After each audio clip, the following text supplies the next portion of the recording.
L'Arlésienne Radio, l'émission Histoire, les nouvelles galeries, cheval de Troie du capitalisme.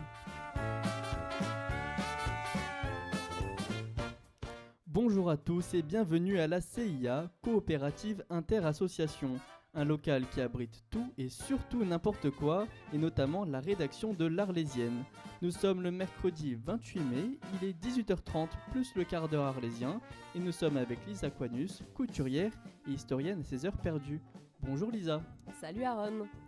Pour cette conférence, qui ressemble fort à une émission, nous allons plonger pendant environ 1 heure dans l'histoire des Nouvelles Galeries. Les Nouvelles Galeries, c'est le plus célèbre des grands magasins arlésiens, dont le nom trône encore au-dessus de Carrefour City, sur la place Antonelle, près de 40 ans après sa fermeture. Un bâtiment chargé d'histoire donc, qu'ont bien connu les plus de 50 ans, et sur lequel l'Arlésienne a publié un dossier dans son numéro 21. Cette enseigne était au cœur d'une exposition présentée à la chapelle des Trinitaires dans le cadre de la 7e édition de la Fashion Fripp que tu as organisée en février dernier. En effet, et la Fashion Fripp, c'est un festival arlésien qui dénonce depuis 2020 les ravages causés par la surproduction dans l'industrie textile et l'impossibilité de traiter les déchets générés par la fast fashion. Cette année, tu as décidé de remonter à l'origine du mal en racontant, archives à l'appui et à travers l'exemple très local des Nouvelles Galeries, comment les grands magasins ont démocratisé toutes les techniques de vente actuelles, comment le capitalisme a subtilement manipulé nos désirs pour nous inciter à consommer toujours plus, non plus par besoin, mais par envie. Les Nouvelles Galeries, cheval de Troie du capitalisme, l'évolution de nos modes de consommation de la fin du 19e siècle à nos jours, c'est maintenant. L'Arlésienne Radio, des émissions à écouter et réécouter sur toutes les plateformes et sur l'arlésienne.info.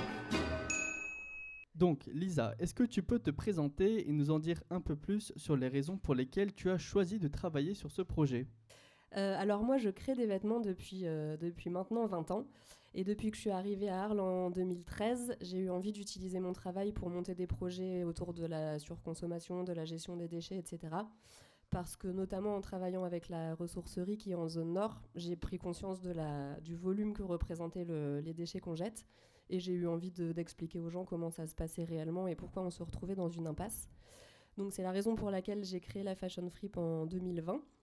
On a fait quelques éditions qui étaient plutôt très noires, où on empilait des masses de vêtements avec un peu l'objectif de créer des réactions physiques d'écœurement qui étaient assez aidées par le cadre de l'église des frères prêcheurs. Et puis cette année, on a eu envie de changer un peu d'angle. Et je me suis intéressée à l'histoire des grands magasins qui sont aujourd'hui considérés comme les ambassadeurs du capitalisme et qui ont vraiment posé toutes les bases de ce qui est devenu la surconsommation aujourd'hui. Et comme on essaye toujours de relier notre travail à un sujet local pour que ça touche davantage à l'intime des gens, on s'est intéressé de façon très logique aux Nouvelles Galeries qui était le plus grand magasin arlésien. Et je suis vraiment pas du tout historienne, je suis vraiment même très nulle en histoire, mais c'était très intéressant d'aborder des notions historiques à travers un sujet aussi quotidien, parce qu'il a aussi des dimensions sociales, politiques, économiques et artistiques, et que c'était beaucoup plus facile à intégrer pour moi de cette façon-là. J'aurais été bien inspirée de faire ça au lycée. Avant de faire un bond d'un siècle en arrière, est-ce que tu peux expliquer rapidement comment tu t'y es prise pour réunir autant d'archives ? Je précise pour les auditeurs que nous sommes actuellement au milieu de l'exposition que tu as décidé de présenter à nouveau pendant 1 mois dans le local de la Coopérative Inter-Association. Il y en a littéralement partout, donc d'où viennent tous ces documents ? Alors c'était très difficile de retrouver des images ou des documents authentiques sur ce sujet-là. C'est un peu comme si aujourd'hui on garde des étiquettes de caisse de chez Leclerc. Donc j'ai commencé de façon très optimiste à lancer un appel via les réseaux sociaux pour essayer de collecter des images ou des anecdotes de personnes qui auraient travaillé là-bas. Mais ça, c'est quelque chose qui marche sur le long terme. Par exemple, j'ai fini par rencontrer Christiane qui est là ce soir, qui a été vendeuse dans les années 60-70, mais c'était plusieurs mois après mon appel, donc c'est quelque chose qui me donne envie de continuer à travailler sur ce sujet. Sinon, il y a eu aussi un rapport de fin d'études de Lucille Forster, qui était étudiante en architecture et qui a travaillé sur le bâtiment des Nouvelles Galeries en 2021, qui a fait vraiment un super travail. J'ai aussi contacté le propriétaire Michel Leron, qui a confirmé ou infirmé certaines informations que j'avais. Et puis le musée Arlatan a accepté pour la première année de collaborer avec le festival de la Fashion Fripe et aller chercher dans ses archives tout ce qu'ils avaient sur les nouvelles galeries, mais aussi sur toutes les enseignes arlésiennes de cette époque. Mais surtout, j'ai fait énormément de recherches bibliographiques aux archives de la médiathèque. D'ailleurs, je remercie fortement Fabienne, qui m'avait déjà invité à présenter les résultats de ce travail à la médiathèque au mois de mars. Et finalement, toute l'histoire des nouvelles galeries, je les ai reconstituées à partir des publicités ou des articles qui sont parus dans les hebdomadaires de l'époque, que sont L'Homme de Bronze, qui était un journal plutôt de gauche, et le Forum républicain, plutôt de droite. J'ai choisi de travailler sur L'Homme de Bronze, surtout pour la qualité des scans. Et puis pour les informations plus générales, il se trouve qu'il y avait 2 super expositions à Paris à la rentrée. Une au Musée des Arts Décoratifs et une à la Cité de l'Architecture, toutes les 2 sur l'histoire des grands magasins. Et si le sujet vous intéresse, les catalogues de ces 2 expos sont de loin ce qu'il y a de plus complet pour traiter le sujet. Pour qu'on soit sûr que tout le monde comprenne bien de quoi on parle, est-ce que tu peux nous expliquer ce qu'est un grand magasin ? Alors, d'après la définition officielle, un grand magasin, c'est un commerce de centre-ville qui est caractérisé par une très grande surface de vente répartie sur plusieurs étages et par la présentation des produits par rayon. Et en fait, c'est les héritiers des magasins de nouveautés qui sont apparus après une loi passée en 1844 qui autorisait justement la vente d'articles de différentes natures dans un lieu unique. Aujourd'hui, ça nous paraît logique, mais avant, c'était interdit. Et donc, les grands magasins ont repris ce principe en plus grandiose, déjà par leur surface démesurée, ensuite par leur architecture qui était à la fois monumentale et très aérée. C'est la première fois, par exemple, qu'on utilisait du fer, de la fonte et du verre dans les bâtiments pour les rendre beaucoup plus lumineux. Par leurs aménagements luxueux aussi, et puis par la richesse des produits qu'ils proposaient. C'était majoritairement du textile et de l'habillement, mais il y avait aussi tous les rayons imaginables. Il y avait des meubles, des articles de pêche, d'école, de plage, même de deuil, des luminaires ou des jouets. Et on pourrait aujourd'hui les considérer comme les ancêtres des tiers-lieux, puisqu'ils associaient aux espaces de vente des cafés, des théâtres, des cinémas, des salons de coiffure, des agences de voyage ou encore des salles de jeu. En fait, ils faisaient tout pour que ce soit des lieux où on ait envie de rester et qui donnent envie de consommer. Et si on remonte encore plus loin en arrière, les premiers ancêtres des grands magasins, c'était les merceries. À l'époque, c'était pas du tout uniquement des vendeurs de boutons et de fermetures éclairs comme aujourd'hui, mais ça signifiait littéralement marchand de marchandises. Et c'était les premiers véritables commerces qui ont existé, dans le sens où ils vendaient des produits qui étaient fabriqués par d'autres, d'abord artisanalement, puis de façon industrielle. Et ça se faisait pas du tout avant. C'est apparu au Moyen-Âge, et c'était le seul des 6 grands corps de marchands de Paris à ne pas se baser sur la fabrication, mais sur l'achat-revente de produits, notamment ceux fabriqués par les 5 autres, qui étaient les drapiers, les épiciers, les fourreurs, les bonnetiers et les orfèvres. Pour cette raison, ils étaient très mal vus à l'époque. On les appelait vendeurs de tout, faiseurs de rien. On y trouve aussi bien des articles de couture que de broderie, de joaillerie ou de la quincaillerie. Et à Arles, il y a eu 78 merceries référencées entre la fin du 19e siècle et les années 80. Il y en a eu jusqu'à une trentaine au début de la Seconde Guerre mondiale, puis 15 dans les années 60, et ce chiffre n'a cessé de décroître par la suite, jusqu'à la fermeture de la Maison Rouge il y a quelques années. Et il se trouve que le bâtiment des Nouvelles Galeries illustre parfaitement cette évolution, puisque dans les années 20, il abritait la mercerie Honoré Moreau, 1820, au numéro 7 de la rue de la République. Près d'un siècle plus tard, l'héritier d'Honoré Moreau, Marc Moreau, a ouvert les grands magasins réunis vers 1892, en s'étendant sur les numéros 9 et 11 de la rue. Et puis, au début 1900, la Société des Nouvelles Galeries va devenir locataire de l'immeuble, racheter la maison voisine pour s'agrandir et devenir un authentique grand magasin. Il y a un roman qui illustre parfaitement bien cette évolution et la manière dont les grands magasins ont entraîné la mort du petit commerce et bouleversé les modes de consommation. C'est Au bonheur des dames, écrit par Émile Zola en 1883. C'était d'ailleurs le nom de la 7e édition de la Fashion Fripe. Raconte-nous en 2 mots dans quel contexte sont apparues ces cathédrales du commerce, comme les appelait Zola. Alors la date officielle d'apparition des grands magasins, qui est traditionnellement retenue, c'est 1852. C'est l'année d'inauguration du Bon Marché, qui est le premier grand magasin parisien, qui a été fondé par Aristide Boucicaut, et c'est cette enseigne-là qui va inspirer le roman Au bonheur des dames. Et avant cette période-là, posséder, c'était vraiment une gêne pour les gens. On avait de quoi cuisiner, un tabouret pour s'asseoir, une tenue de jour, une tenue de nuit, et ça s'arrêtait là.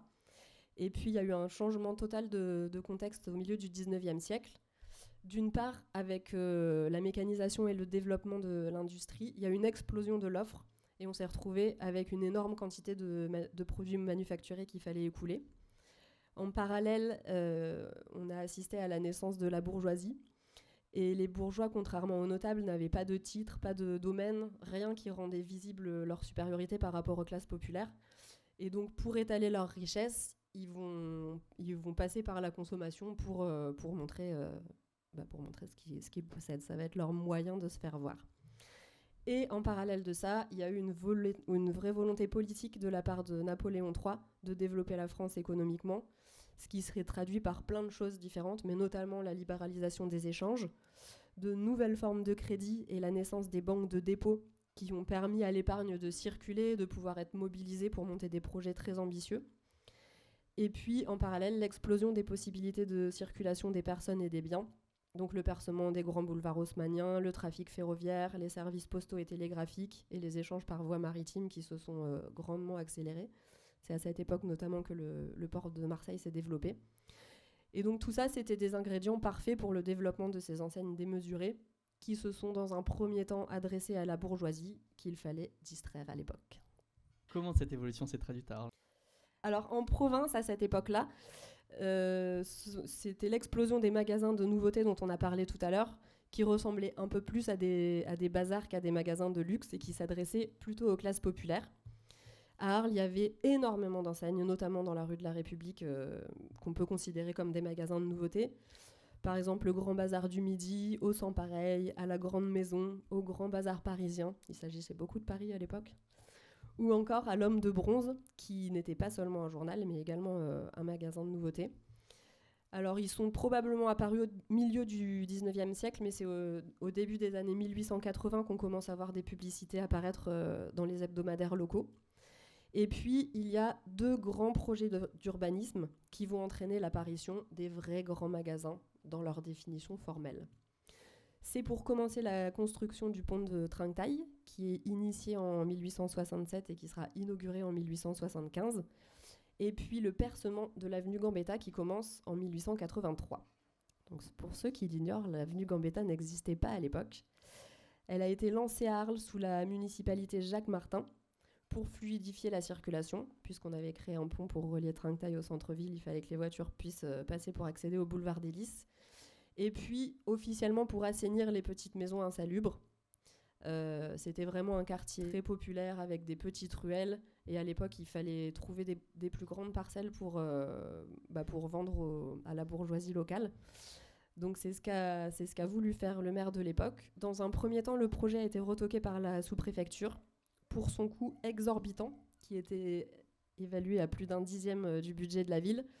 Et puis, il a été accepté finalement sous la municipalité suivante et il a nécessité plus de 15 ans de travaux. La raison, c'est que de façon un peu étonnante, contrairement à ce qui était d'usage à l'époque, la mairie n'a pas eu recours à l'expropriation. Et c'est ce qui explique l'aspect hétéroclite de la rue aujourd'hui et la durée particulièrement longue des travaux. En fait, pendant 10 ans, on a vu passer dans les journaux des petites annonces, soit de la mairie qui proposait de racheter des maisons, soit des propriétaires qui faisaient des offres eux-mêmes. Et en tout, c'est 21 immeubles qui ont été concernés par une destruction totale ou partielle et qui ont été petit à petit rachetés pour former la rue. Et donc ces 2 aménagements vont donner naissance à la place Antonelle, qui va particulièrement bien incarner ce tournant du commerce à Arles. Et donc, qui va profiter de cet emplacement stratégique ? 3 commerçants qui vont très rapidement créer les 3 plus grosses enseignes du centre-ville qui vont se faire face tout autour de la place Antonelle. Et le premier, c'est Jacques Calment, qui était négociant drapier dans le quartier des Porcelets et qui, par chance, était propriétaire d'une grande parcelle sur l'alignement de la future rue. Et lui, il a tout de suite compris que ça allait être une bonne idée de monter un projet à cet endroit-là. Et il a créé la maison Jacques Calment en 1885, donc vraiment tout au début des travaux. Il va pas en profiter très longtemps puisqu'il décède l'année suivante, en 1886, et c'est sa veuve qui va reprendre la maison Calment, puis leur fils Fernand, qui se trouve être le mari de Jeanne, qui s'appelait déjà Calment puisqu'elle était déjà dans la famille. Quelques années plus tard, en 1891, ce sera le tour de la maison au Pont-Neuf, créée par Monsieur Dufez au mois de février. Donc ça, c'est à l'emplacement de l'actuel Vivoto, qui a aussi été une pharmacie que certains d'entre vous connaissent peut-être.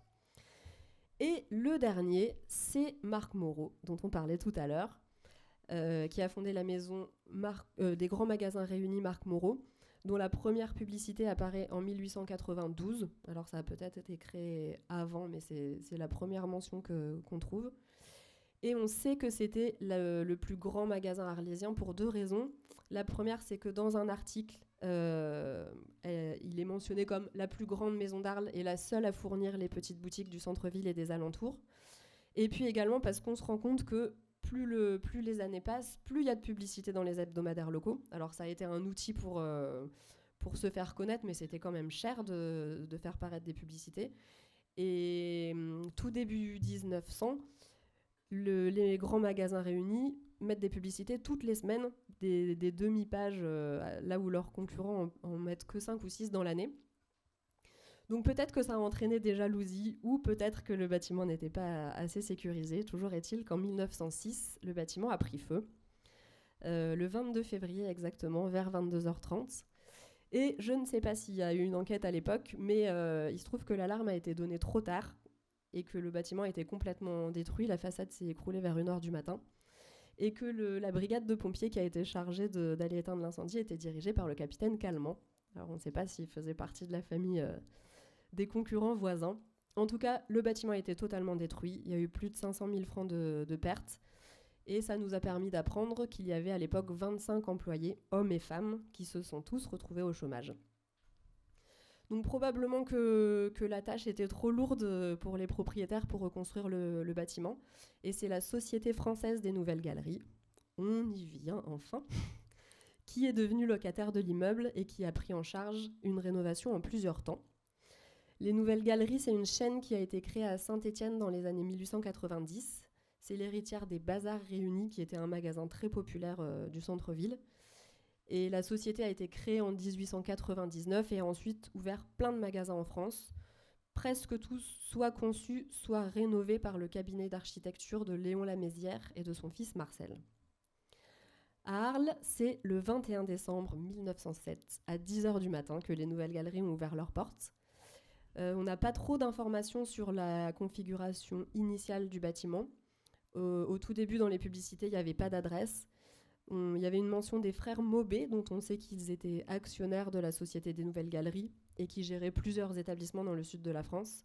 Et c'est seulement à partir du 4e anniversaire de la création de la maison qu'on est bien sûr que c'était au numéro 9 et 11 de la rue de la République et qu'il s'agissait bien des anciens grands magasins réunis.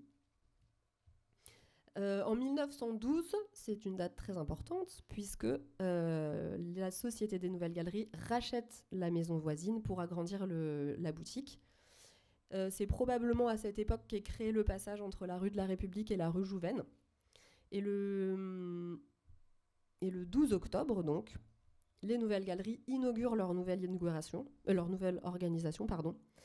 Et cette date va entraîner une confusion sur la période à laquelle ont été créées les Nouvelles Galeries, parce qu'à partir de ce moment-là, elles se sont mises à fêter l'anniversaire de leurs agrandissements et non plus l'anniversaire de leur ouverture. Ce qui fait que dans beaucoup de rapports qu'on trouve aujourd'hui, enfin dans les quelques rapports qu'on trouve aujourd'hui sur le bâtiment, il est indiqué que les Nouvelles Galeries ont été créées en 1912, alors qu'on sait maintenant qu'elles ont ouvert 5 ans plus tôt. Ce qu'on sait d'autre sur cette période, c'est qu'en 1921, le bâtiment a été rénové par Léon Lamézière en personne, selon les codes architecturaux de la société, avec l'escalier monumental, la verrière, les balcons, et puis surtout l'emblématique façade, qui mélange des inspirations art nouveau, art déco et classique. Et donc c'est là que le bâtiment s'est mis à ressembler à ce que ceux qui l'ont connu ont connu, avec l'alimentaire, la parfumerie, les disques et la papeterie au rez-de-chaussée, le textile au premier étage et les jouets au second. J'en oublie bien évidemment. qu'ont mis en place les grands magasins comme Nouvelle Galerie et surtout comment ont-ils modifié notre façon de consommer? Alors là, il s'agit de notions qui concernent tous les grands magasins, mais notamment les nouvelles galeries, qui ont fait exactement comme les grands magasins parisiens, c'est-à-dire qui ont créé un modèle qui était basé sur des ventes massives et sur la rotation très rapide des stocks. Et ça, c'était permis à la fois par les innovations techniques qui étaient de plus en plus rapides à l'époque et qui ont permis de baisser les coûts de production, par le fait que ces géants du commerce pouvaient acheter en gros, et donc ils avaient une position qui leur permettait de négocier avec les fournisseurs. Ils ont supprimé tous les intermédiaires, ils ont globalement réduit les marges, ce qui était une stratégie pas du tout pratiquée à l'époque. Et donc globalement, ça leur a permis de baisser les prix drastiquement à des niveaux auxquels les artisans et les petites boutiques ne pouvaient pas du tout s'aligner. Dans ces établissements-là, acheter devait être un loisir et tout devait inciter à consommer. Donc ça se traduisait dans les magasins en eux-mêmes par l'architecture, on l'a vu tout à l'heure, qui était grandement inspirée des opéras et des théâtres, par l'art des vitrines qui est apparu à ce moment-là. Vous avez un exemple en photo de la vitrine des magasins Bouisson qui était installée rue Jouven, par la mise en scène de la marchandise qui était scénographiée partout, sans cesse renouvelée pour faire découvrir de nouveaux produits, donner envie d'acheter. Et puis par l'entrée gratuite sans obligation d'achat. Ça, c'est quelque chose qui nous paraît évident aujourd'hui, mais avant, quand on allait acheter quelque chose dans une boutique, c'est parce qu'on en avait vraiment besoin. Donc on allait acheter une robe, se faire fabriquer une robe, ou parce qu'il nous manquait un bouton. Là, de façon un peu sournoise, on était autorisé à venir juste pour flâner, mais en réalité, personne ne ressortait sans avoir rien acheté. Ils ont par exemple inventé aussi les cadeaux à partir d'un certain montant d'achat ou les tickets primes, les soldes pour faire tourner la marchandise encore plus rapidement. Et puis ça m'a évidemment particulièrement intéressée par rapport à mon travail. Ils ont inventé la mode. Ils ont commencé à créer des collections par saison, ce qui ne se faisait pas du tout avant. Ils allaient par exemple espionner sur les champs de course pour copier les modèles des grands couturiers qui étaient portés par les grandes dames et les reproduire dans les grands magasins. Et ils ont commencé à produire massivement et à offrir la possibilité d'acheter des modèles déjà faits, ce qui a eu notamment pour conséquence l'apparition des normes de morphologie, parce qu'avant tout était fait sur mesure, et l'apparition des tailles a créé la notion de corps non conforme, ce qui n'était pas du tout une question avant. Et puis, en dehors des grands magasins, évidemment, ils ont développé la publicité. Donc la publicité de presse, on l'a vu tout à l'heure, il y a une étude qui montre qu'à Paris, 1/3 de l'espace était dédié à la publicité, dont la moitié était occupée par les grands magasins. Et puis ensuite, c'est devenu de plus en plus visuel. Il y a eu l'apparition de la presse de mode avec plus de 113 titres à Paris à la fin du 19e siècle. Les catalogues, qui étaient d'abord annuels, puis déclinés par saison, un peu comme les réclames. Les saisons, il y en avait 4 fois par an, puis après, il y en avait tous les mois, et puis après, c'était décliné par rayon. Et il y a eu également l'art de l'affiche, qu'on appelait avant les placards, qui étaient dans tout petit format et en noir et blanc.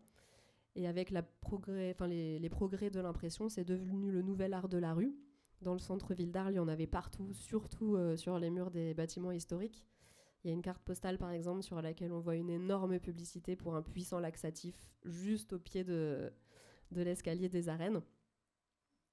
Et les grands magasins ont également inventé la vente par correspondance.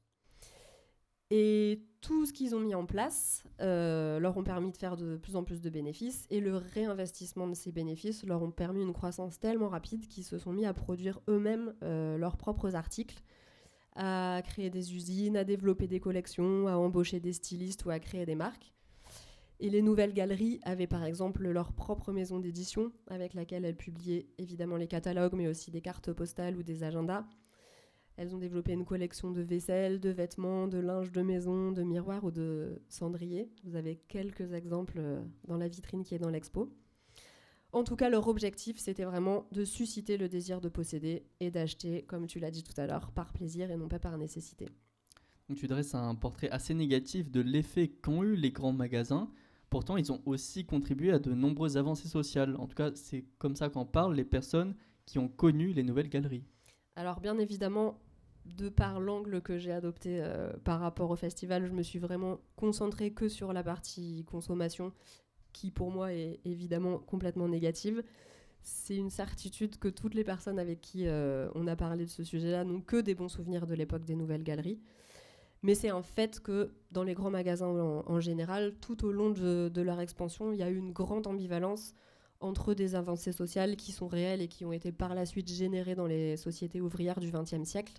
Par exemple, c'est eux qui ont inventé les congés, les caisses de secours mutuels ou la retraite.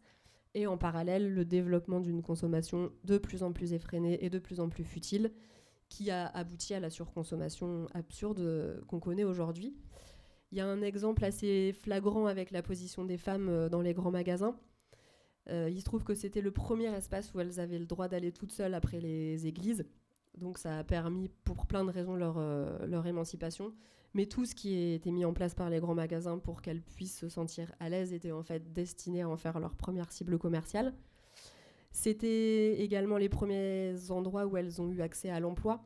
Mais si on leur a offert des postes, vraiment à l'origine, c'était pour des raisons pas forcément très positives. Par exemple, il y a des grands magasins qui souhaitaient limiter le contact des clientes avec les vendeurs parce qu'il y avait des risques qu'elles soient attirées par eux. Donc ils ont commencé à les remplacer par des femmes. Ça a également été un moyen de court-circuiter des grèves. Quand les ouvriers avaient des revendications, au lieu de leur accorder ce qu'ils demandaient, ils les remplaçaient par des femmes.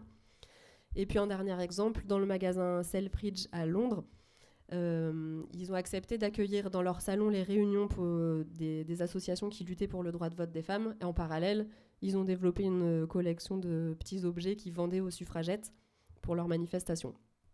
Donc c'est sûr que les grands magasins ont été un lieu d'émancipation pour la génération de nos grands-parents, mais la volonté profonde, c'était de vendre et d'accumuler des richesses et pas fondamentalement de faire progresser la société. Revenons aux nouvelles galeries. Le magasin s'est énormément développé après la Première Guerre mondiale. Qu'est-ce qui s'est passé ensuite ? Alors, on n'a pas beaucoup d'infos à l'exception des publicités, mais on sait que dans les années 1930, il y a un couple de riziculteurs camarguais qui a racheté le bâtiment, Auguste et Marie Benoît, qui sont les ancêtres des propriétaires actuels. Et puis ensuite, dans les années 60, le petit-fils d'Auguste et Marie Benoît, Michel Leron, est devenu propriétaire d'une partie de l'immeuble. Et on sait que Léon Lamézière, donc l'architecte officiel des Nouvelles Galeries, est revenu en 1977 pour diriger les travaux de rénovation de la verrière.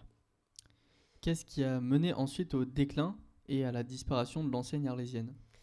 Et ben un peu partout en France, de même qu'ils avaient mangé les petites merceries, les grands magasins se sont fait manger par les zones commerciales, qui sont en train de se faire manger par les sites de vente en ligne. En 1983, le siège parisien des Nouvelles Galeries a été racheté par le groupe Galeries Lafayette. Et puis après ça, les enseignes ont fermé les unes après les autres un peu partout en France. À Arles, on peut considérer que c'est Géant Casino qui a entraîné la fermeture de l'enseigne en 1988. Et à cette période-là, le bâtiment qui appartenait encore à la Société des Nouvelles Galeries a été racheté par la SCI Rigaudon, qui est donc la société gérée par un des propriétaires, Michel Leron. Et à ce moment-là, le bâtiment est devenu Les Galeries. L'enseigne est encore sur le bâtiment au-dessus de Carrefour City. Et il y a plusieurs enseignes qui se sont succédées dans les étages, dont Mac 2000, Lucia ou Pretty Look. Il y a eu des marchés de Noël qui ont été organisés aussi. Enfin, ils ont dû essayer de rentabiliser l'espace un peu comme ils pouvaient, jusqu'à l'arrivée de la papeterie Plein Ciel en 1993, qui a marqué la rupture du passage entre la rue de la République et la rue Jouvennes. Et à ce moment-là, tous les commerces de la rue Jouvennes ont commencé à fermer les uns après les autres et la rue est très rapidement devenue sinistrée. Dans les années 2000, Plein Ciel a fini par partir, lui aussi. Et c'est la société Carrefour qui est devenue locataire d'une partie du rez-de-chaussée et qui a ouvert une supérette Marché Plus, qui est devenue Carrefour City en 2006. Et puis en 2004, la fondation Louma est devenue locataire de la partie inoccupée du bâtiment, qui représente quand même 80% de la surface, pour y installer des bureaux temporaires, notamment ceux des maisons d'Arles qui gèrent les hôtels et les restaurants de Maya Hoffman. Le bail devait prendre fin avec l'achèvement des travaux du parc des ateliers, mais il a été reconduit l'année dernière, donc en 2024, pour une durée non définie. Et maintenant, quel est l'avenir du bâtiment et du quartier ? C'est difficile de le dire. Lucille Forster, dont on parlait au début de l'émission, qui est donc l'étudiante en école d'architecture qui a fait son rapport sur le bâtiment des Nouvelles Galeries, a essayé d'imaginer ce que ça pouvait devenir. Elle a étudié l'architecture du lieu, mais aussi les perspectives de redynamisation du quartier. dans le but de faire des propositions à la fois aux propriétaires et à la municipalité. Son scénario à long terme, c'était d'abord d'assurer la restauration de la galerie qui rejoint les 2 rues en faisant une halle de marché.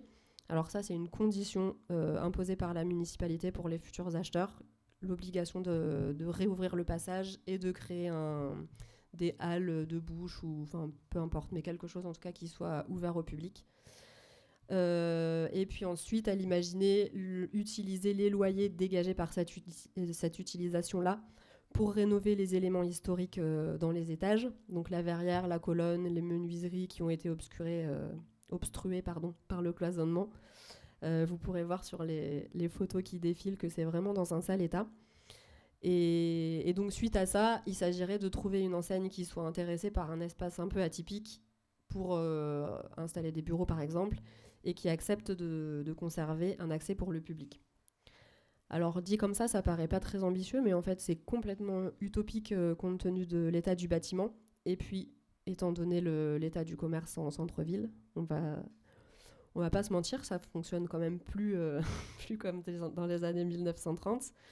Et ça, c'est des bâtiments qui datent d'une autre époque, qui étaient complètement monumentaux, il y a des charges pour chauffer le lieu, etc., qui sont vraiment énormes et qui correspondent plus du tout à la rentabilité potentielle dans un centre-ville en général d'une petite ville comme Arles.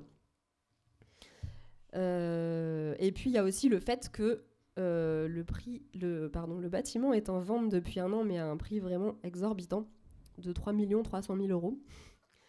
Il y a eu une seule proposition à ce jour, mais qui a été estimée trop farfelue pour le propriétaire.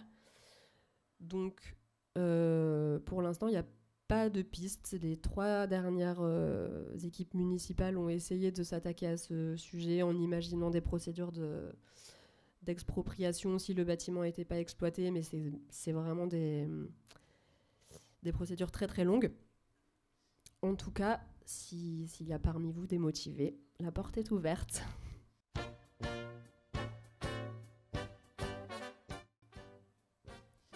Merci Lisa, merci à tous pour votre écoute. Maintenant que vous savez tout sur l'histoire de ce bâtiment mythique, on vous invite à aller jeter un œil aux documents d'archives.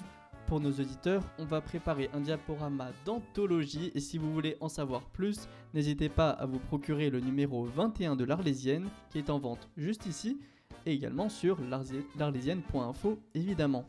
C'était l'Arlésienne Radio, l'émission Histoire, l'évolution de nos modes de consommation de la fin du 19e siècle à nos jours. A bientôt pour de nouvelles émissions.